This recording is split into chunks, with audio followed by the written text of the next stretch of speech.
Subscribe now and press the bell icon. Never miss an update.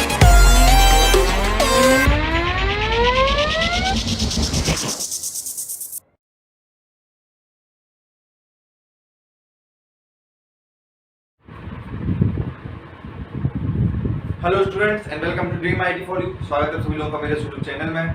मैं हूं आपका दोस्त शिवम और फिर से स्वागत करता हूं उस नई वीडियो के साथ जहां पर हम देखने वाले हैं सीक्वेंस एंड सीरीज। तो दोस्तों सीक्वेंस एंड सीरीज में हम क्या पढ़ेंगे, अरिथमेटिक प्रोग्रेशन क्या होता है, उसके कुछ जनरल कंसेप्ट पढ़ेंगे, देन उसके क्वेश्चन सॉल्व करेंगे, देन ज्योमेट्रिक प्रोग्रेशन क्या होता है उसके रिगार्डिंग जो भी कंसेप्ट है वो पढ़ेंगे, देन उसके बाद हम हार्मोनिक प्रोग्रेशन पढ़ेंगे। तो दोस्तों इस वीडियो को आप स्टार्टिंग से लेकर एंड तक जरूर देखिएगा क्योंकि हम इसमें बिल्कुल आपका स्टार्टिंग करेंगे बेसिक से, ठीक है, बेसिक से जाएंगे और एडवांस लेवल तक जाएंगे। सारे के सारे कंसेप्ट आपके क्लियर होने वाले हैं, तो इस वीडियो को प्लीज शुरू से लेकर एंड तक जरूर देखिएगा। Before starting my video I would like to recommend you that if you are new to this YouTube channel and watching my video first time, then please subscribe to our YouTube channel and also press the bell icon for latest updates। दोस्तों चलिए बिना किसी रुकावट के video को start करते हैं। तो जैसे कि मैं बताना चाहता हूँ आपको अरिथमेटिक प्रोग्रेशन के बारे में। तो पहले आपके पास जो चैप्टर है वो है सीक्वेंस एंड सीरीज, ठीक है। सीक्वेंस एंड सीरीज में आपके पास बेसिकली हम तीन चीज डील करने वाले हैं, ठीक है। पहले आपके पास arithmetic progression AP, then geometric progression GP and then harmonic progression HP, ठीक है। तो इन तीन चीज से डील करेंगे।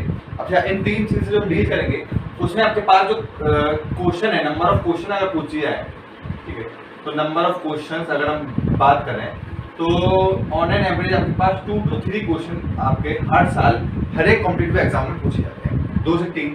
तो आपके पास ये एवरेज आपका मार्क्स की बात करें तो आपका अगर पर 1 मार्क्स का क्वेश्चन है आपके पास तो 3 to 4 मार्क्स आपके पास कवर कर लेता है, जो 3 से 4 क्वेश्चन आपके पास जनरली आ जाते हैं अगर हम हार्मोनिक प्रोग्रेशन को इंक्लूड कर लेते हैं, वरना एपी और जीपी के मिला के 2 से 3 क्वेश्चन आते हैं। तो काफी इंपॉर्टेंट चैप्टर होने वाला है, जो भी बेसिक ट्रिक्स हैं आपके पास वो भी हम इसमें बताएंगे, ठीक है। तो सबसे पहले हम स्टार्ट करते हैं आपका अरिथमेटिक प्रोग्रेशन, ठीक है। तो सीक्वेंस एंड सीरीज में अरिथमेटिक प्रोग्रेशन से स्टार्ट करते हैं। तो अरिथमेटिक प्रोग्रेशन, ठीक है, आपका क्या होता है, देखिए बेसिकली कोई भी सीक्वेंस है आपके पास, सपोज आप सेट कर लीजिए कि A0 से लेकर आपके पास AN तक कोई सीक्वेंस गिवन है, ठीक। अच्छा अब उस सीक्वेंस में से मैं लिख देता हूँ यहाँ पर कि A0, A1, A2 up to AN, ठीक है, या फिर हम मानते हैं AN-1 तक आपके पास। तो टोटल नंबर ऑफ टर्म्स कितने हैं यहाँ पर AN, total number of term कितने हैं, सॉरी N टर्म्स है आपके पास, N टर्म्स है आपके पास। तो N-1 तक जा रहा है क्योंकि ये 0 से स्टार्ट हो रहा है, ठीक है, इतनी बात क्लियर है। अच्छा अब हम इसको अरिथमेटिक प्रोग्रेशन कब कहेंगे, कि पहली बात तो भाई पता चाहिए अरिथमेटिक क्या होता है, प्रोग्रेशन क्या होता है। तो इतना हम डीप में नहीं जाएंगे, इस क्रैश कोर्स को जल्दी जल्दी करते हैं, ठीक है। तो आपके पास एक बात समझिए कि जो आपके पास एपी है उसमें आपके पास क्या होता है, जो भी पर्टिकुलर सीक्वेंस है, जो भी पर्टिकुलर सीक्वेंस गिवन है, इस सीक्वेंस में कॉमन डिफरेंस जो है अगर वो सेम आ जाए, ठीक है, कॉमन डिफरेंस अगर वो सेम आ जाता है तो that particular sequence is called arithmetic progression. अच्छा कॉमन डिफरेंस क्या होता है, कॉमन डिफरेंस के लिए समझिए कि जो 2 कंसेक्टिव टर्म्स हैं, जो भी आपका सीक्वेंस है उसके 2 कंसेक्टिव टर्म्स का डिफरेंस, जैसे कि इसमें क्या है, कंसेक्टिव टर्म्स कौन सा आपका A0 और A1, यानी कि आपके पास साइमल्टेनियसली कंसेक्टिव टर्म्स जो आ रहे हैं, पहले A0 आ रहा है उसके बाद A1 आ रहा है, ठीक है। तो A1 माइनस A0 हमेशा आपका जो हायर डिग्री वाला टर्म है जो आपका सीक्वेंस में आगे आ रहा है वो पहले लिखेंगे। तो A1 minus A0 is equal to something आएगा आपके पास। अच्छा उसके बाद क्या आ रहा है A1 और A2, तो क्या हो जाएगा A2 माइनस A1, ये भी समथिंग आएगा। उसके बाद क्या आएगा A2 यानी कि A3 minus A2 is equal to something, कुछ भी आएगा। अच्छा अब जो आपके पास ये डिफरेंस तो निकालना है, ठीक है, 2 कंसेक्टिव टर्म्स का जो डिफरेंस आ रहा है वो अगर सेम आ जाए, ठीक है, लेट इट बी आपके पास मानते हैं ये क्या D1 आया है और ये डिफरेंस D2 आया है और ये डिफरेंस D3 आया है। ऐसे ही आपके पास जा रहा है AN-1 से minus A of N-2 that is equal to आपके पास मान लेते हैं DN आया है, ठीक है। तो ये आपके पास अगर D1 is equal to D2 is equal to D3 is equal to आपके पास DN equal to something D आ जा रहा है, ठीक है। अगर सारे के सारे आपके पास क्या हो जा रहे हैं, कॉमन डिफरेंस जो आ रहा है वो सेम हो जा रहा है, डिफरेंस जो है वो सेम हो जा रहा है, तो that particular D is called the common difference, common difference, ठीक है। यही आपके पास कॉमन डिफरेंस होता है और अगर D सेम हो जाता है तो that particular sequence is called the arithmetic progression. इतनी बात क्लियर है। अगर आपके पास अरिथमेटिक प्रोग्रेशन की डेफिनेशन क्लियर हो जा रही है देन उसके बाद हम देखेंगे यहाँ पर, ठीक है। अब देखते हैं आपके पास कि इसमें नंबर ऑफ टर्म्स हमारे पास n है और कॉमन डिफरेंस उसको हम d से डिनोट कर रहे हैं, ठीक है। इतनी बात क्लियर है। अब आपके पास कुछ फॉर्मूले आते हैं, जैसे कि कोई भी सीक्वेंस है उसमें सम ऑफ n टर्म्स क्या होते हैं, ठीक है, ये हमको बताना है, ठीक है। तो कोई भी आपके पास AP है, अरिथमेटिक प्रोग्रेशन गिवन है, उसमें n टर्म्स आपके पास दे रखे हैं, उसका सम बताना है। तो इसके लिए जनरली फॉर्मूला होता है जिसको हम Sn से डिनोट करते हैं। Sn is the sum of n terms, जो कि आपके पास क्या होता है n/2 2a plus n minus 1 into d, ठीक है। अभी क्लियर करते हैं कि आपके पास a क्या है और a क्या है, ठीक है। तो अब देखिए ये पूरा आपके पास फॉर्मूला है, फॉर्मूले को आप नोट कर लीजिए, वेरी इंपॉर्टेंट फॉर्मूला है। कई बार आपके पास जो क्वेश्चंस आते हैं डायरेक्ट आते हैं, यानी फॉर्मूला लगाइए आप डायरेक्ट क्वेश्चन सॉल्व हो जाते हैं, ठीक है। तो आप ए बताते हैं आपके पास ए क्या होता है। तो कोई भी आपके पास सीक्वेंस है उसमें जो फर्स्ट टर्म होता है, ए इज द फर्स्ट टर्म। कोई भी सीक्वेंस है, कोई भी अरिथमेटिक प्रोग्रेशन है, उसमें जो फर्स्ट टर्म है दैट इज ए नॉट, इस केस में ए नॉट है, तो ए नॉट क्या आपके पास first term that is a हो जाएगा, ठीक है। सेम ऐसा ही आपके पास क्या होता है, जैसे ए हो गया आपके पास n is the total number of terms and d is the common difference. सारी की सारी वैल्यू आपके पास अवेलेबल है, इस फॉर्मूले में लगाइए और Sn की वैल्यू कैलकुलेट करिए। एक नंबर का क्वेश्चन आपके पास जनरली इस तरह से पूछा जाता है, ठीक है। वैसे इसके रिगार्डिंग डीपली जो मैंने कंसेप्ट पढ़ाया हुआ है वो आपका जेईई की पर्टिकुलर प्लेलिस्ट मैंने बनाया हुआ है, उसमें सारे के सारे इसमें अवेलेबल है आपके पास, ठीक है। चलिए आपको ये हो गया सम ऑफ n टर्म्स के लिए क्लियर हो जाता है। देन उसके बाद हम जाते हैं आपके पास अरिथमेटिक मीन के बारे में डिस्कस करते हैं, ठीक है। अरिथमेटिक मीन क्या होता है तो यहीं पर डिस्कस कर लेते हैं, ठीक है, क्योंकि आपके पास सबका मीन भी होने वाला है, तो अरिथमेटिक मीन डिस्कस करते हैं।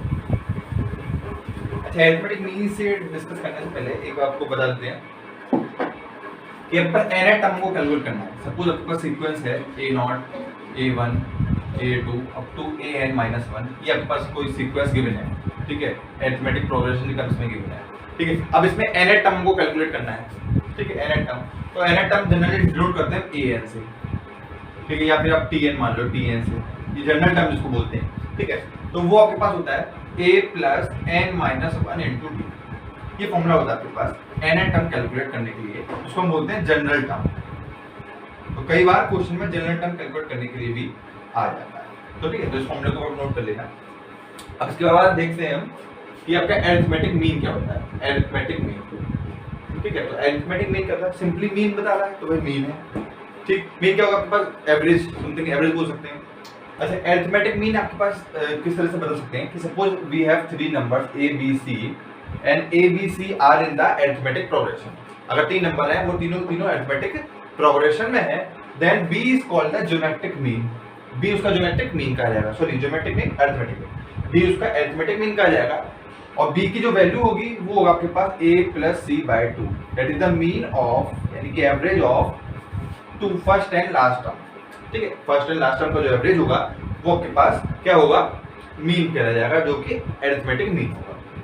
तो पर्टिकुलर केस में आपके पास सॉल्व करेंगे तो उसको आ जाएगा 2b is equals to a plus c, फिर b is called the arithmetic mean, ठीक है। तो ये आपके पास फॉर्मूला आ गया, अरिथमेटिक मीन का आ गया, ठीक है। इसके बाद क्लियर हो जाती है।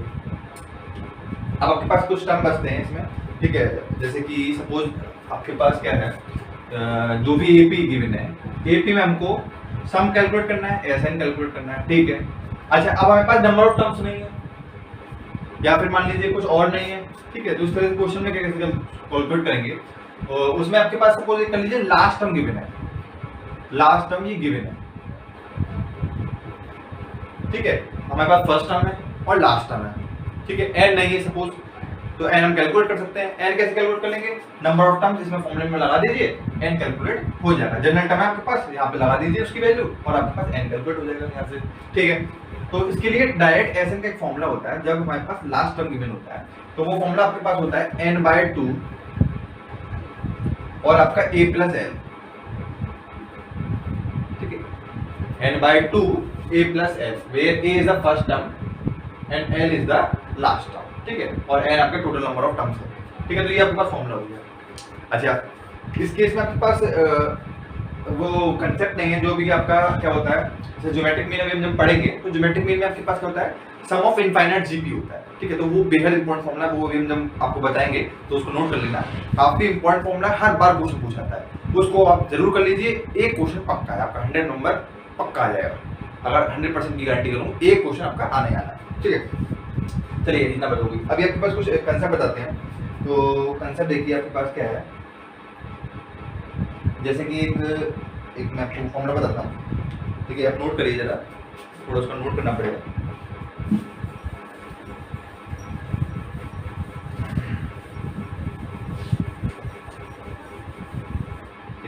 तो उसको नोट करिए, आपके पास लिखा हुआ है if an AP consist of m terms, ठीक है। तो जरा इसको लिख लीजिए, एपी है आपके पास, इफ एन एपी, ठीक है। क्वेश्चन सर्विस समझ लीजिए या फिर ट्रिक समझ लीजिए, ट्रिक है आपके पास, ये ट्रिक है, इसको नोट कर लीजिए, ठीक है। तो एक बार नोट कर लीजिए आप, if an AP consist of m terms, ठीक है। एपी में पास क्या है, एम टर्म्स है। If an AP consist of m terms then nth term from the end, nth term की बात कर रहे हैं, nth term from the end is equal to m plus m minus 1 plus nth term, ठीक है। is equals to, is लिख देता हूँ पूरा, is equals to m minus n plus 1th term from beginning,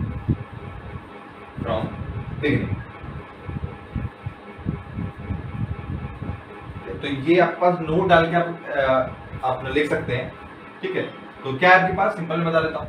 ये क्या कह रहा है कि suppose we have an AP and that AP consist of m terms, so we have to calculate the nth term. तो nth term from the end, nth term from the end is equals to m minus n plus 1th term from the beginning। इसका मतलब क्या है आपके पास, कि simply कोई आपके पास एक AB है, सपोज मान लेते हैं कि 1, 2, 3 अप टू 10 है, ठीक। हम पर्टिकुलर 7 टर्म जो आपके पास आएगा, इस 7 टर्म को हम कैलकुलेट करें तो 7 term from the and, 7 term sorry जो है ये 7 कर रहे हैं, 7 आपके पास फ्रॉम द बिगिनिंग है, 7 टर्म फ्रॉम द बिगिनिंग है। यहाँ से क्या आपके पास फर्स्ट टर्म, सेकंड 9 आएगा, देन थर्ड 8 आएगा, फोर्थ, तो फोर्थ टर्म आपके पास यहाँ से। तो यही बता रहा है कि अगर fourth term from the and है, देखिए fourth term from the and है, तो वो क्या है 7 टर्म है। तो 7 टर्म कैसे आ रहा है, m कितने total number of terms, that is 10 minus n के आपके पास n term from the and यानी 4 और प्लस 1, तो देखिए 7 आएगा, 10 माइनस 6 प्लस 1 7। तो यही बात बता रहा है कि 7 टर्म फ्रॉम द बिगिनिंग होने वाला है, ठीक है। आप इसको उल्टा भी कर सकते हैं कि भाई हमारे पास अगर यहाँ से जो टर्म गिवन है 7 टर्म आपके पास गिवन है, तो यहाँ से क्या होगा 4 टर्म होगा, वाइस वर्सा इसका दोनों का अपोजिट है। तो आप फॉर्मूला वो उसका आपको निकाल सकते हैं। तो ये एक तरह से कोटेशन में आप लिख लीजिए, ये एक तरह ट्रिक है। अगर n term from the n है तो वो बिगिनिंग से क्या होगा m minus n plus 1 term आपका होने वाला है, ठीक। अच्छा आपके पास एक और ट्रिक बताता हूँ मैं, एक और ट्रिक है आपके पास, यहाँ पे लिख देता हूँ दूसरी ट्रिक। ये ट्रिक नंबर 1 है, ये ट्रिक नंबर 2 है, ठीक है। ट्रिक नंबर 2 क्या कहती है भाई, बहुत बड़ी ट्रिक है, ये डायरेक्ट क्वेश्चन सॉल्व करेगी। तो ये किस तरह के क्वेश्चन के लिए, ये आपके है a sequence of an AP if sum of its n term is equal to, ठीक है। जैसे क्या आपके पास देखिए ये सारे क्वेश्चंस है आपके पास, एक क्वेश्चन आया था एमयूट्रिपल में भी आपके पास ये क्वेश्चन आया हुआ है, ठीक है। पर्टिकुलर ईयर तो इसमें लिस्टिंग नहीं है, ठीक है। तो एमयूट्रिपल में भी आया हुआ है, जे में भी क्वेश्चन आपके पास आया हुआ है, ठीक है। जे में इसमें क्वेश्चन आया हुआ है। तो आपके पास क्या है, अगर आपके पास कोई सीक्वेंस है और वो सीक्वेंस जो है वो आपके पास किस फॉर्म का है, an² प्लस bn फॉर्म का है, an² प्लस bn फॉर्म का आपके पास दे रखा है, ठीक है। अब उसमें n की वैल्यू कुछ भी हो सकती है, कोई प्रॉब्लम नहीं है, ठीक है। जनरली जो आपके पास जनरल फॉर्म आती है an² प्लस bn की फॉर्म का है, ठीक है। तो इस में आपको अगर कॉमन डिफरेंस कैलकुलेट करना हो, कॉमन डिफरेंस अगर कैलकुलेट करवा रहा है तो common difference is nothing but 2a, खत्म। बस आपको बस डायरेक्ट याद रखनी है कि भाई अगर an² प्लस bn फॉर्म का है तो जो कॉमन डिफरेंस अगर निकलवा है तो उसका आंसर 2a ही आना है। एक के पास कुछ वैल्यू हो सकती है, 5 हो सकती है, 6 हो सकती है, 7 हो सकती है, कोई भी नेचुरल नंबर वो वैल्यू हो सकती है, ठीक है। अगर ये an² प्लस bn फॉर्म का है तब, तो ये सेकंड ट्रिक है, ये बहुत इंपॉर्टेंट ट्रिक है। एक नंबर का क्वेश्चन आपके पास अगर आ जाए डायरेक्ट आप सॉल्व कर सकते हो विद इन 1 सेकंड, ठीक है। तो ये ट्रिक आपके पास अरिथमेटिक प्रोग्रेशन, ठीक। अच्छा, अब अगर हम जनरल टर्म की बात करी थी हमने, जैसे an कैलकुलेट करवाया था, ठीक है। तो an आप कैसे कैलकुलेट कर सकते हैं, एक और तरीका है इनका, ठीक है। सपोज आप करिए एक तरीके से समझिए कि आपके पास क्वेश्चन गिवन है और उस क्वेश्चन में आपके पास सम ऑफ टर्म्स गिवन है, ठीक है, ना कि पूरे के पूरे टर्म्स गिवन है, सारे सारे नहीं। सपोज हमको दे दे कि भाई हमको सम ऑफ 10 टर्म्स गिवन है and sum of 9th term given है, यानी कि 9 जो स्टार्टिंग के टर्म्स हैं उनका सम दे रखा है और जो स्टार्टिंग के 10 टर्म्स हैं उनका सम दे रखा है। अब हमको जनरल टर्म कैलकुलेट करवा दिया, तो भाई आप लॉन्ग मेथड से अगर फॉलो करेंगे कि पहले Sn आपका रखेंगे 9 टर्म के लिए, फिर a की वैल्यू निकालेंगे, n की वैल्यू तो हमको पता ही है, d निकालेंगे, फिर उसमें पुट करेंगे, तो काफी कॉम्प्लिकेटेड हो जाएगा। आपके पास मल्टीपल इक्वेशंस आ जाएंगे जो कि आप सॉल्व करेंगे, ठीक है। तो एक बेहद इंपॉर्टेंट ट्रिक बता रहा हूँ आपके पास, तो क्या बोलो उसके फॉर्मूला ही होता है कि भाई अगर an निकलवा रहा है तो an is nothing but Sn minus Sn minus 1। Simple सी बात भाई, इसको याद रख लीजिए, क्वेश्चन आपके पास डायरेक्ट सॉल्व हो जाएगा। बस ये है कि आपके पास कंसेप्ट जो है, जो भी आपके पास लॉजिकल थिंकिंग है वो उसकी बहुत स्ट्रांग होनी चाहिए। तो इसलिए ये जो फॉर्मूला मैं बता रहा हूँ Sn माइनस 1, ये बेहद इंपॉर्टेंट फॉर्मूला है जनरल टर्म कैलकुलेट करने के लिए। कभी कभार स्टूडेंट कंफ्यूज हो जाते हैं कि भाई ये कैसे हुआ, तो इसका मैं बता देता हूँ सिंपल कि भाई देखिए जनरल टर्म कैलकुलेट करवा रहा है आपके पास, अगर आपके पास 10th टर्म का सम दे रखा है, 9 टर्म का उसमें से माइनस कर दे रहे हैं, 10 में से 9 वाला माइनस कर रहा है, तो जो सिंगल टर्म बचेगा वो आपके पास सिंगल टर्म होगा। सिंपल सी बात है, बताइए, इसमें कोई भी डाउट नहीं होना चाहिए आपके पास। इस तरह से क्वेश्चन आप डायरेक्ट क्वेश्चन सॉल्व उड़ा दोगे, फाड़ दोगे इस क्वेश्चन को, ठीक है। अच्छा, ठीक है, यहाँ पे जनरल आपके पास अरिथमेटिक प्रोग्रेशन ओवरऑल आपका कंसेप्ट जो भी है वो सारा सारा क्लियर हो गया, ठीक है। और कुछ आपका एक्स्ट्रा नहीं है। एक मैं आपको और बताता हूँ, ठीक है, काफी इंपॉर्टेंट पॉइंट है, आप इसको नोट कर लीजिए, ठीक है।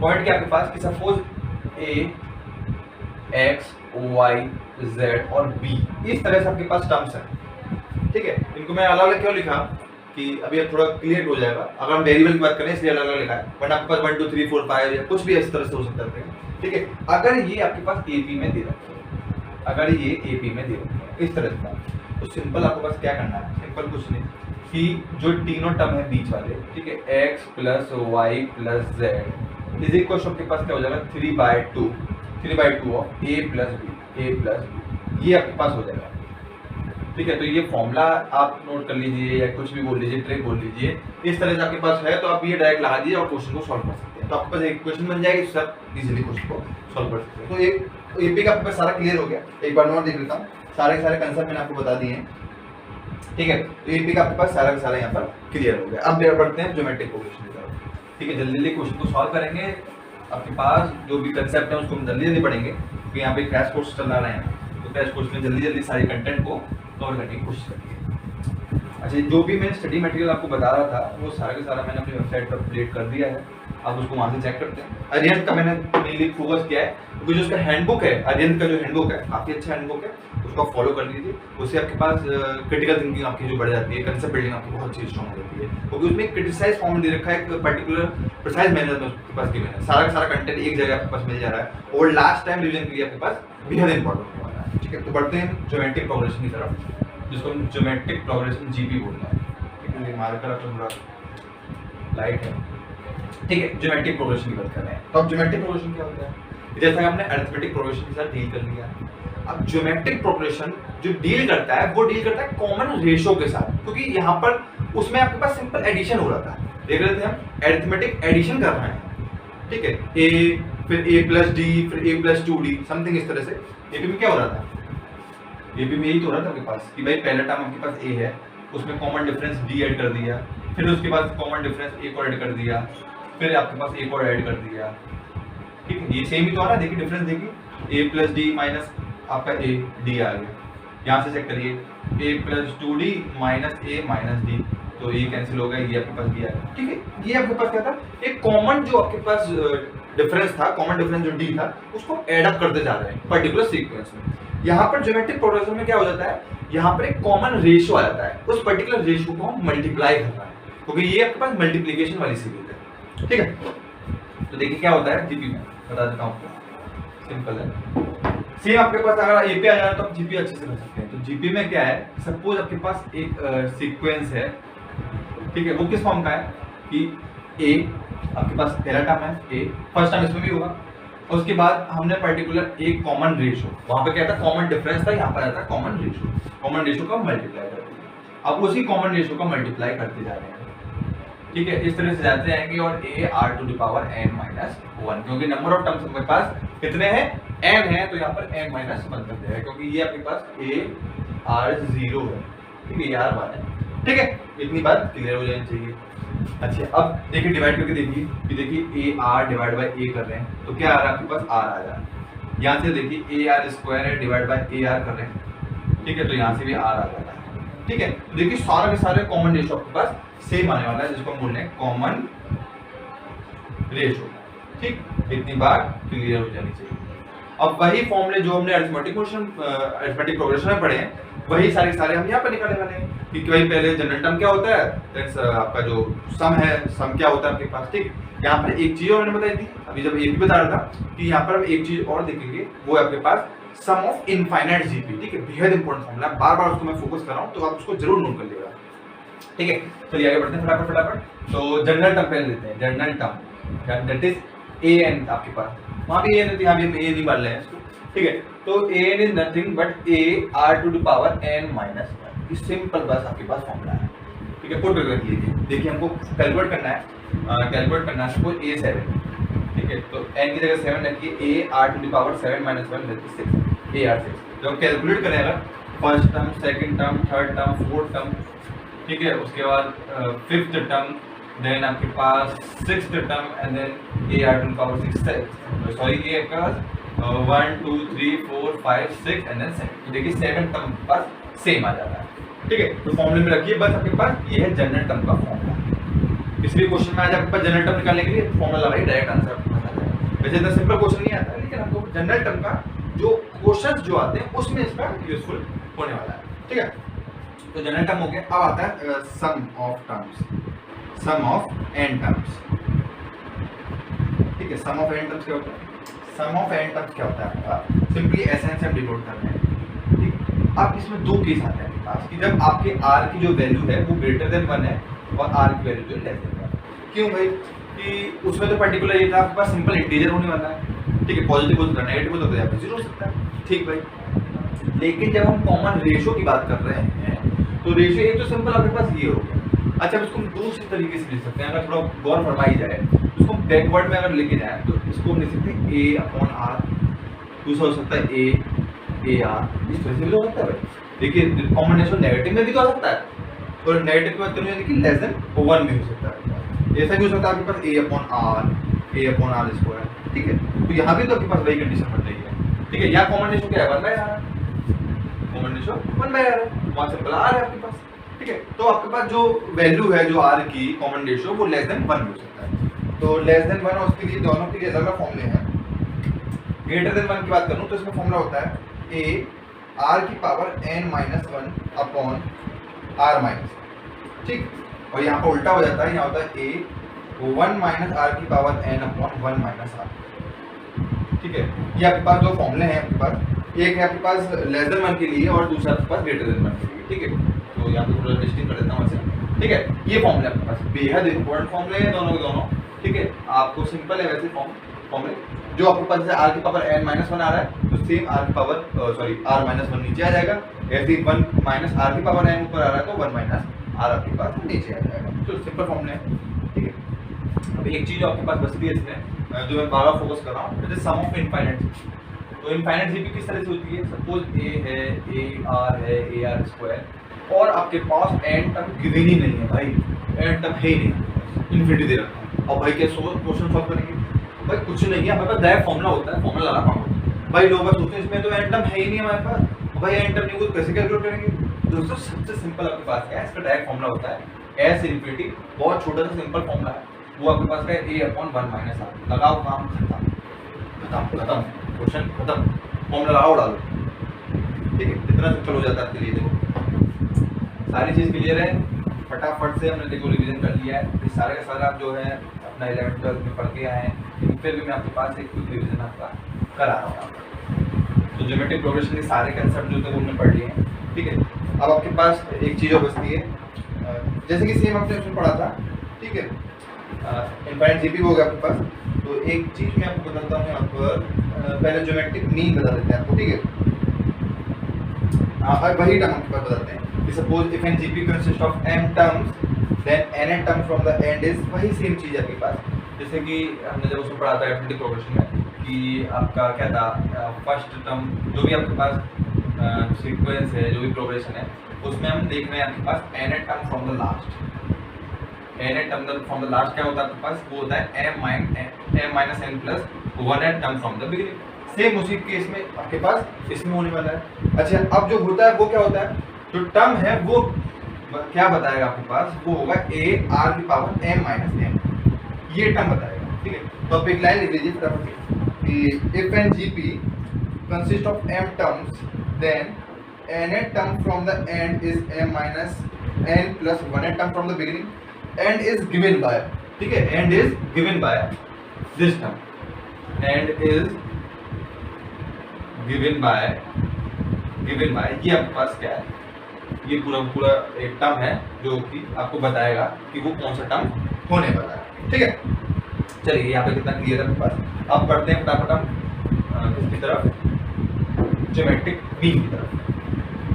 ज्योमेट्रिक, जैसा कि अरिथमेटिक मीन पढ़ा था हमने, क्या होता था, ए बी सी अगर आपके पास 3 टर्म्स हैं, वो आपके पास किसमें है, अरिथमेटिक प्रोग्रेशन में है, तो जो बी होता था वो आपका क्या होता था, अरिथमेटिक मीन होता था, जो कि a प्लस सी बाय 2 होता था। सेम इसी चीज का आपके पास यहाँ पे अप्लाई करेंगे, या फॉर्मूला हो जाएगा। If we have 3 terms a, b, c and these terms are in geometric progression, then b is said to be the geometric mean of that particular progression where the value of b is equals to root of ac, means b square is equals to ac. This is the formula. ये formula आपके पास important formula है geometric mean निकालने के लिए, ठीक है। तो यहाँ पर आपके पास सारा सब क्लियर हो जाती है, ठीक। अब देखिए एक बात बताते हैं आपको, ये आपके पास हो गया ज्योमेट्रिक मीन के लिए। एक बेहद इंपॉर्टेंट चीज बताते हैं आपके पास, ठीक है। काफी क्वेश्चन कभी पूछ लिए जाते हैं, वैसे क्वेश्चन जनरली नहीं आते हैं, ठीक है। एक होता है आपके पास एजीपी, अरिथमेटिक जियो प्रोग्रेशन, ठीक है। वैसे मेरे जो अपने पर्टिकुलर नोट्स बनाए हुए हैं, ठीक है, तो वो नोट्स भी आपके साथ शेयर कर दूंगा जल्दी। उसके पीडीएफ में प्रिसाइज फॉर्म में बना लूंगा, वो भी आपके पास शेयर कर दूंगा। मेरे खुद के नोट्स हैं, ठीक है, तो उसको आप थोड़ा ज़्यादा फोकस करिएगा। देखिए मैं अभी देख रहा था तो काफ़ी टाइम पुराना है, तो एक टर्म और मुझे मिला है एजीपी वाला। वैसे एजीपी क्वेश्चन ज़्यादा नहीं पूछ रहे थे, लेकिन फिर भी मैं आपको बता देता हूँ एजीपी में क्या होता है, ठीक है। तो एजीपी में कुछ नहीं, एक अरिथमेटिक जियो प्रोग्रेशन होती है, जो ऐसी प्रोग्रेशन, ऐसा सीक्वेंस जो आपका अरिथमेटिक प्रोग्रेशन को भी फॉलो करे और ज्योमेट्रिक प्रोग्रेशन को भी फॉलो करे। तो इस तरह से कुछ पूछते हैं, तो आप कैसे चेक करेंगे उसके लिए, ठीक है। तो उसमें ये होता है आपके पास कि कॉमन डिफरेंस वाला टर्म दिया रहता है। देखिए मैं आपके पास एग्जांपल बताता हूँ कि सपोज ये होता है आपके पास, ए तो आपके पास दोनों में आता है, ठीक है, ए आ रहा है पहले, उसके बाद दूसरा आपके पास ए, और फिर क्या है आपके पास ए प्लस डी है ना, आपके पास ए प्लस डी आ रहा है, और फिर आपके पास आर भी आ रहा है डिवाइड में, सपोज मान लो, ठीक, या फिर मल्टीप्लाई में आ रहा है, ठीक, या फिर आप a प्लस 2d आ रहा है और मल्टीप्लाई में आपके पास r स्क्वायर आ रहा है। इस तरह से कुछ जनरल प्रोग्रेशन बनती है, वही आपके पास एजीपी होती है। तो एजीपी में सिंपल आपके पास एसएन का फॉर्मूला है, और ये जो एजीपी है आपके पास इनफाइनाइट टर्म के लिए है। अगर इनफाइनाइट टर्म के लिए तो सम ऑफ इनफाइनाइट टर्म एजीपी का फॉर्मूला है, वो आप याद कर लीजिए। तुमने बताया था क्या था, a/1 माइनस r किसके लिए होता था, a/1 माइनस r यानी ज्योमेट्री के लिए हो गया। अब किसके लिए बचा आपके पास, बचा है आपके पास अरिथमेटिक के लिए, तो उसका होता है 2r/1 माइनस r का होल स्क्वायर, ठीक है। तो ये आपके पास फॉर्मूला है, इस फॉर्मूले को आप नोट कर लीजिए, वेरी इंपॉर्टेंट फॉर्मूला है। अगर आपके पास क्वेश्चन एडवांस लेवल का पूछ लिया जाता है एजीपी का, तो आप डायरेक्ट फॉर्मूला आप क्वेश्चन सॉल्व कर सकते हैं, ठीक है। चलिए फिर आप आगे बढ़ते हैं।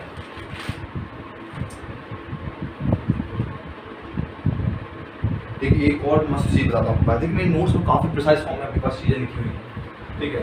तो वैसे मैं अपने नोट्स को प्रेफर नहीं करता हूँ, जनरली फॉर्मूला लिस्टिंग करा देता हूँ, अरियन को ज़्यादा फॉलो करता हूँ, लेकिन जो पर्टिकुलर नोट्स हैं उसमें काफ़ी इंटरेस्टिंग चीज़ें हैं, इंटरेस्टिंग पॉइंट्स आपके पास, ट्रिक्स मिल रही हैं, ठीक है। तो उन ट्रिक्स को मैं आपके पास शेयर कर देता हूँ, ठीक है। तो क्या है आपके पास, if the ratio of sum of n terms of 2 AP is given, then the ratio of n terms is obtained by replacing n by 2n minus 1। ठीक है, तो क्या बात कर रहा है, ठीक है, तो इसको लिख लीजिए आप, ठीक है, इसको मैं लिख देता हूँ पास कि if the ratio of sum of n terms, ratio of sum of n terms, इसको मैं लिख देता हूँ आपके पास, ठीक है, थोड़ा इजी रहेगा। if the ratio of sum of n terms of two APs is given, then the ratio of nth term is obtained by, इस लाइन को आप लिख लेना, बहुत इजी हो जाए आप क्वेश्चन सॉल्व करने के लिए। Replacing n by 2n minus 1। देखिए इस लाइन को बताते हैं आपके पास क्या है, आपके पास कि if the ratio of sum of n terms of two APs, यानी कि आपके पास दो AP हैं, ठीक है, उसमें सम ऑफ n टर्म के पास दे रखा है, सपोज S1 दे रखा है, Sn दे रखा है फर्स्ट वाले के लिए, और आपके पास Sn दे रखा है सेकंड वाले, ठीक है। तो इफ द रेशियो ऑफ, ये आपके पास गिवन है, अगर ये आपके पास गिवन है और रेशियो ऑफ n टर्म पूछ रहा है, रेशियो ऑफ n टर्म पूछ रहा है, तो भाई जो इसमें n होगा तो इसमें n को रिप्लेस कर दीजिए 2n माइनस 1 से, बात काम खत्म। n को रिप्लेस करना, जहाँ जहाँ n है वहाँ 2n माइनस 1 से रिप्लेस कर दो और सम ऑफ n टर्म आपके पास आ जाएगा, और निकाल के देख लेना। क्वेश्चन गारंटी से बता रहा हूँ, ये ट्रिक है आपके पास, वेरी इंपॉर्टेंट ट्रिक है, बट ट्रिक लिख लीजिए इसको, ट्रिक, ठीक है, ट्रिक लिख लीजिए, क्वेश्चन को उड़ा देगा भाई, 2 मिनट में उड़ा देगा, 2 मिनट तो बहुत बता रहा हूँ, 10 सेकंड या 15 सेकंड में क्वेश्चन को सॉल्व कर लेगा, ठीक है। चलिए अब देखिए हार्मोनिक प्रोग्रेशन की तरफ बढ़ते हैं, ठीक है। हार्मोनिक प्रोग्रेशन बताते हैं आपके पास, हार्मोनिक प्रोग्रेशन कुछ नहीं, अगर आपने ये भी पढ़ लिया अच्छे से तो हार्मोनिक प्रोग्रेशन खत्म, एचपी बताते हैं, फटाफट से देखिए खत्म करते हैं, ज़्यादा लंबी वीडियो नहीं बनाते, इसको छोटा ही रखते हैं, कंटेंट सारा का सारा एक वीडियो में कवर करना बहुत मुश्किल पड़ जाता है। हार्मोनिक प्रोग्रेशन, हार्मोनिक प्रोग्रेशन क्या है, बस अगर आपने एपी पढ़ लिया, एपी क्या कहता था भाई, ए है आपके पास, बी है आपके पास, सी है, इस तरह से कुछ प्रोग्रेशन चल रहा है, ठीक है, वो अगर एपी में है तो इसको रेसिप्रोकल कर दीजिए, तो यानी कि 1/a है, 1/b है, 1/c है, तो ये अगर एपी में है तो इसका जो रेसिप्रोकल होगा वो एसपी में होगा, हार्मोनिक प्रोग्रेशन होगा, बस इतना ही बात कहती है।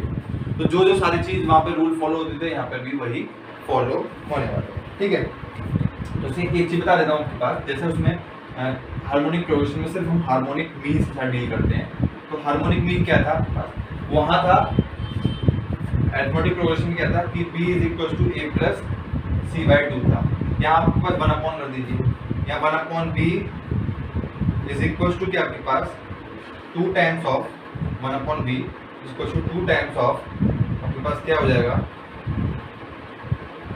ठीक है।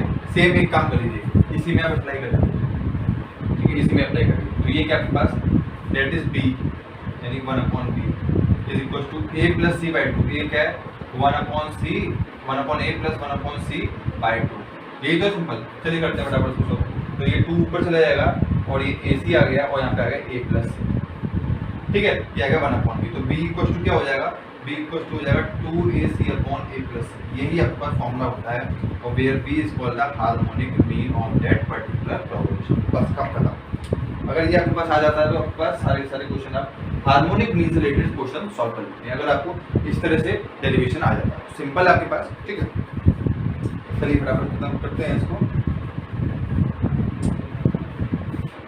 अब एक तरह से समझ लीजिए, आपके पास एक और आपके पास ट्रिक है, ट्रिक बताता हूँ, छोटा सा ट्रिक है, उसको कर लीजिए आपके पास सॉल्व। जैसे कि अभी हमने बताया था कि जब आपके पास Sn का सम दे रखा हो, ठीक है, अरिथमेटिक प्रोग्रेशन में Sn का सम अगर आपके पास हो तो हमको An का सम कैलकुलेट करना है, सॉरी An कैलकुलेट करना है, An का रेशियो, ठीक है, तो वो आपके पास कहता है n को रिप्लेस कर देते हैं 2n माइनस 1, ये तो करते थे। अब अगर आपके पास क्या हो, An का टर्म दे रखा हो, An 1/An2, इस तरह से आपके पास दे रखा हो, ठीक है, nth रेशियो का आपके पास सम दे रखा हो, nth टर्म्स का रेशियो दे रखा है और आपको कैलकुलेट करना है सम का, ठीक है, तो आपके पास सिम का कर दीजिए आप, n को रिप्लेस कर दीजिए n प्लस 1/2 से, n को रिप्लेस कर दीजिए n प्लस 1/2 से, और रेशियो निकाल लीजिए, वो an का आपके पास रेशियो, सॉरी सम का रेशियो होगा, ठीक। दोबारा बताते हैं, अगर आपके पास एस एन का रेशियो दे रखा है तो आप एन को रिप्लेस कर दीजिए 2n - 1 से, आपके पास ए एन का रेशियो आ जाएगा। अगर ए एन का रेशियो दे रखा है और सम का रेशियो निकलवा रहा है तो आप एन को रिप्लेस कर दीजिए n + 1/2 से। सिंपल, आपके पास दो ट्रिक्स हैं, आप क्वेश्चन को इजीली चुटकियों में सॉल्व कर देता है। ठीक है, बेहद इंपॉर्टेंट, इसको आप नोट कर लीजिए अच्छे से। ठीक है, तो यहीं पर रखते हैं, इतना ही रखते हैं आप इस वीडियो को। ठीक है, ज़्यादा लंबा नहीं करते हैं। सारा जो कंसेप्ट था, जो भी आपके पास थ्योरी पार्ट था, वो मैंने कवर कर दिया है। नेक्स्ट वीडियो में इससे रिलेटेड जो भी प्रीवियस ईयर के क्वेश्चन हैं आपके पास, AMU हुआ, JEE मेंस हुआ, UPT हुआ, जो भी कॉम्पिटिटिव एग्जाम जितने भी होते हैं उसके रिगार्डिंग जो भी क्वेश्चन आए हुए हैं वो सारे कवर कराने की कोशिश करेंगे। दोस्तों प्लीज़ मैं इस बार कहना चाहूँगा आप लोगों के कि ज़्यादा से ज़्यादा हमारा टारगेट को फॉलो करिए। ठीक है, आप ज़्यादा से ज़्यादा वीडियो को शेयर करिए अगर आपको अच्छा लग रहा है, और पर्टिकुलर AMU के जो स्टूडेंट्स हैं उनको तो मैं मेन फोकस कर ही रहा हूँ। तो अपना जितने भी कलीग्स हैं, जितने भी फ्रेंड्स हैं, टीचर्स हैं, स्टूडेंट्स हैं, उनके साथ शेयर करिए। Thank you for watching the video. Please subscribe to YouTube channel. Thank you.